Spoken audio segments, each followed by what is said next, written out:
So I'm Daphne Ayers, and my sobriety date is September 4th, 2004. Fun fact about me is that today is my 5-year wedding anniversary. Wow, Yeah. Congratulations. Thank you. That's amazing. Yeah. All right, so let's just get started right at the beginning of your life, really. So your childhood. I didn't know it as trauma when I was a child, but yes. So my father was a combat war veteran from Vietnam, mentally and physically absent.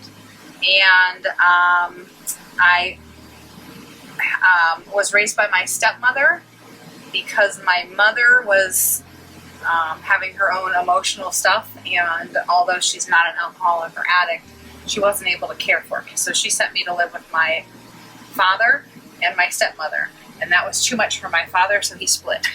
So it was just my stepmother and I, and till I was about 17 when I ran away. When did you first start experimenting with drugs or alcohol? I started experimenting when I was 16.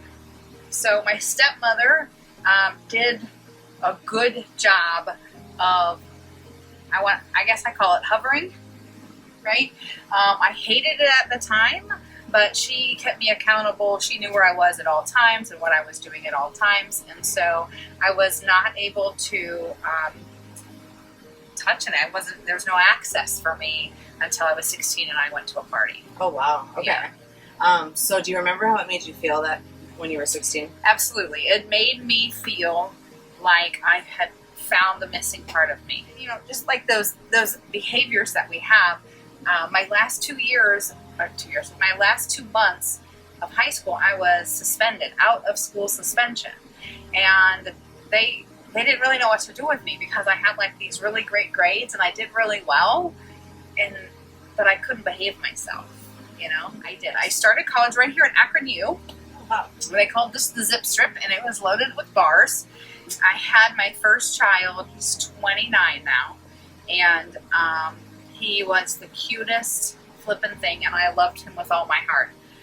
Progression, I decided, well, how does a single mom make money and support herself and her child? And so I was, again, a really good alcoholic. I decided on bartending. That sounds like the way to go. So I was a bartender. I worked for Brew Bakers, and at the time they would encourage us to drink with our clients, our customers. It was best case scenario for an alcoholic, you know. So I don't really, my brain is a lot of Swiss cheese in that area. It's very alcohol soaked. So I don't have much reference. I do know then I moved to BW3s in Medina when they first opened, and I was still pretty functioning at that point. I got pregnant again, and I was pissed again. And I really treated that man unfairly because I, again, thought it was his fault. And, you know, I just wasn't ready to look at my behavior. He's actually a good guy and a great father. My daughter got lucky with that one, but I left him because obviously he was the problem and not me.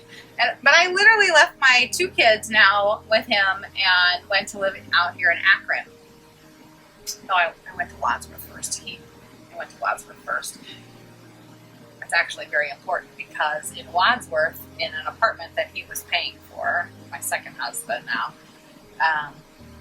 I was allowing people to make methamphetamine in my garage, in my basement. And so then my house got raided, surprise, surprise, and then I moved out to Akron because that's what I do. I just leave. I left everything I owned and didn't ever go back there. Once I was out here, I got pregnant again. And I was really pissed. Because, I mean, you know, but at that point, unfortunately, I wasn't able to stop using. So, another grace from God is that my daughter is okay. Because that's not normally the case. During that time while I was pregnant with her, I lost custody of my children. And my first husband's mom took my son, my oldest, to Nevada. So not only did I like lose custody, like no contact. Wow. It was really hard, Yeah. which gave me a full-blown ticket to feel sorry for myself. At some point, because of my house being raided, I got indicted, and they gave me treatment in lieu of conviction.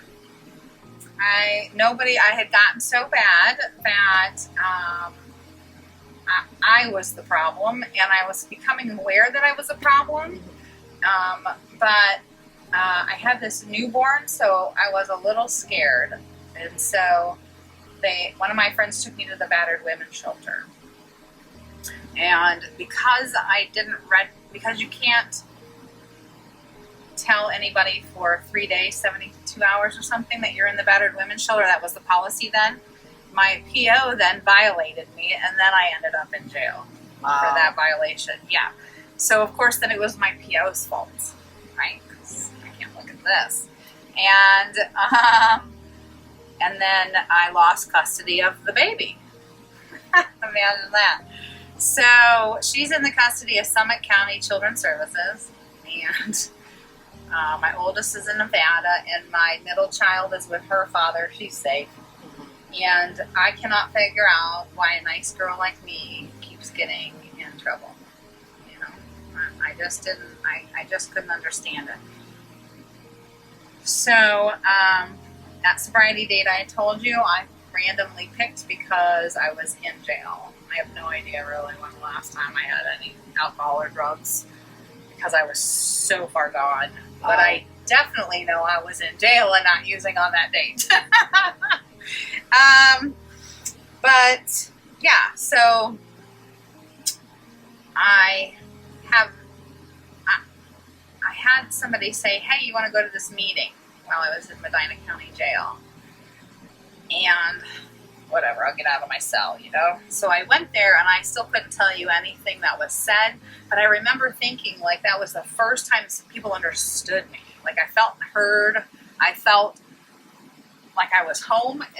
As weird as that might sound, I got out. I only got out because the battered women's shelter advocated for me.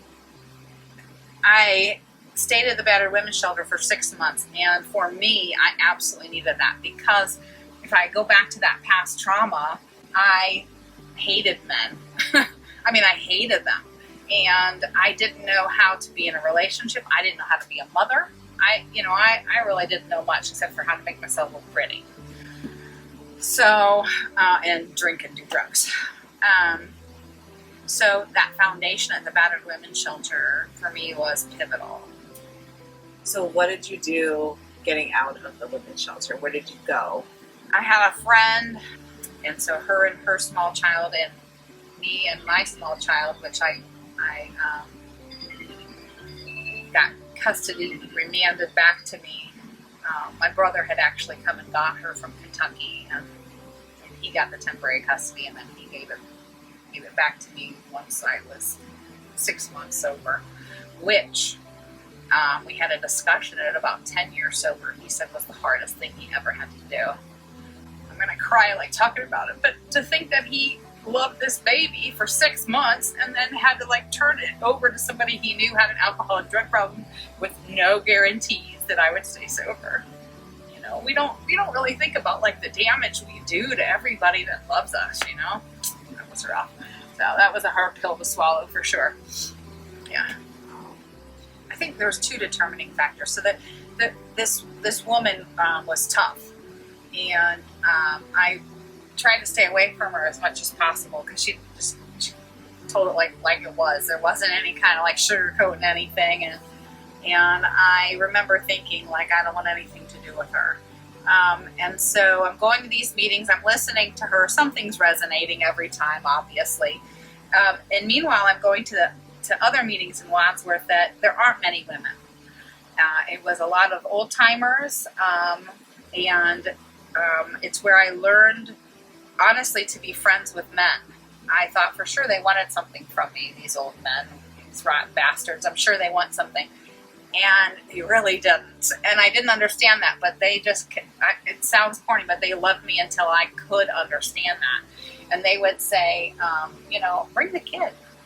It's all right. We all have kids or grandkids. It doesn't. And so I carried that, whatever those things are, right? The carriers everywhere, and really learned how to be friends with men. And then simultaneously, I was at this women's meeting, and some God doing for me, I swear to you, because I would never have done it. I asked this, in my head, mean woman to be my sponsor. And she said, I'll think about it. So literally, she scared the shit out of me. Whatever she said to do, I did. And that was it. Like, I needed somebody to not buy into my bullshit. None of us are stupid. We know how to manipulate and con and do all of that stuff. And everybody bought it except for her. So she and her husband, she was new to the area, so I was her first sponsee in this area, Akron area. She was from Chicago. She was tough as nails. She still is a little. So, her and her husband would take me, they're bikers, and they would take me everywhere. Sober parties, I was like, what is this? There's nobody drinking. What's happening, right? And just activities that didn't involve alcohol and drugs, which I just really didn't know existed. Right. Yeah. So I feel like I drew the lottery ticket on that one for sure. And then she just kind of created this whole family system of sobriety. Yeah, it was just a lot of hard work. Yeah. I became an extreme couponer. I was on food stamps, and I was an extreme couponer, and anything that had a rebate on it, I would buy, kind of, if I needed it or not. I would use it, but I would use the rebate to buy like toiletries, right? Gas in my car, that kind of thing. My beautiful car that I paid $300 for, and the hood kept flipping up, killing my windshield. But regardless, it was my car because I bought it, But just slowly and incrementally, things felt less unmanageable. And then at 5 years sober, my family gifted me a condo. My step-grandma had died, and 5 years. 5 years. And they said, we want to give this to you. And my best alcoholic thinking said, I'm going to lose my food stamps. I can't do it. Yes. Luckily, I had a whole lot of support around me, and that was a real safe place for me and my children. And I think that's when I got to start really enjoying life. In that time when I'm coming back around my family, I was talking. I had been talking to my mom the whole time about my son's other grandma was going to take him away from me, and she wouldn't believe me because I was completely on drugs. And I would say, she says one thing to me, but she says another thing to you. And my mom thought I was lying, and so. Speaking of kind of like how you get that trust back, she had told my mother, my ex-mother-in-law had told my mother, oh yeah, she can get the custody back of him as soon as she's sober, as soon as she gets off probation. So I worked really, really hard, and I got off probation. That's a hard thing to do. I mean, like, that was a hard thing to do, but I did it. And I called her back, and she said, oh no, X, Y, and Z, you're not getting it, you're whatever. And I knew she was going to do that. So I was at my mom's, and I had her on speakerphone, and my mother took the phone and said, listen, and I got custody back of my son. So, yeah. So, and he was in Nevada at the time? Yeah. So he came back to me at age 14. I lost him at 11. He came back to me at age 14. So I had two of them. I had my oldest and I had my youngest. My middle child preferred to stay with her dad. So that's probably the biggest gift. The intangible gift is that I am okay with me today. And that took a lot of work. I mean, a lot of work. And then the tangibles is that I was able to go back to school and get my degree. And, I work in the field, and so my sponsor, I'm very spiritually led when it comes to employment. And my sponsor said, hey, I have a friend that's retiring from this position in the jail. Would you like it? So I'm coming full circle starting next week. Right back to where I started from. My very first day of sobriety, I'm coming back to help those that were there. And I think that's really cool, you know? So everybody's like, are you going to make more money? I'm like, no. Is it closer? No. Better benefits? I don't need them. My husband has them. But it's where I belong. So you're working in the jail. Yeah. That is so cool. I know. Congratulations. Thank you. That'll be so rewarding in so many ways. If not financially, like either way, God will take care of it. But that's so cool. Yeah. It's really, really awesome. So you got married in recovery. I did get married.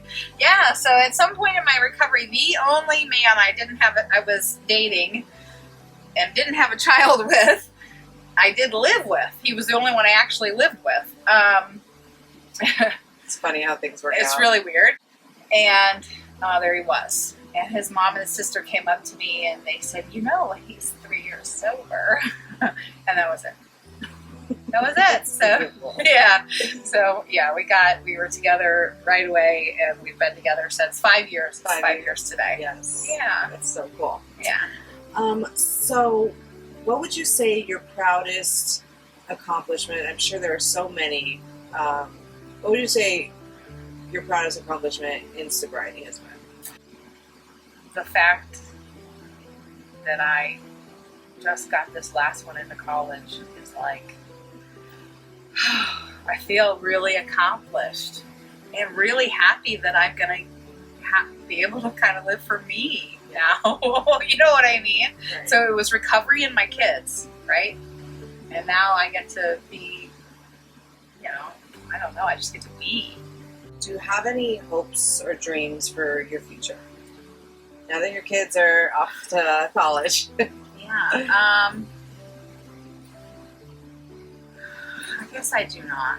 Yeah, and every time I've gone for a job interview, that's something they've asked, like, where do you see yourself in 5 years? And I really just am very spiritually guided. I just allow the doors to open and me to walk through them. So and if someone is out there struggling right now, do you have any words of hope that you could share? I think listening and having them walk away with the feeling that somebody else cares. That's that thing. I don't know why I'm so emotional. Sorry about that. Don't be sorry. Well, thank you so much. Yeah. Before we wrap it up, is there anything else that you wanted to add? Anything that I didn't ask? I don't think so. Well, thank you. Thank you so much for coming out and sharing your journey of recovery. It's a beautiful story, beautiful journey, and you have a beautiful life now, and that's what it's all about. Yeah. So I really appreciate it. Thank you. Absolutely.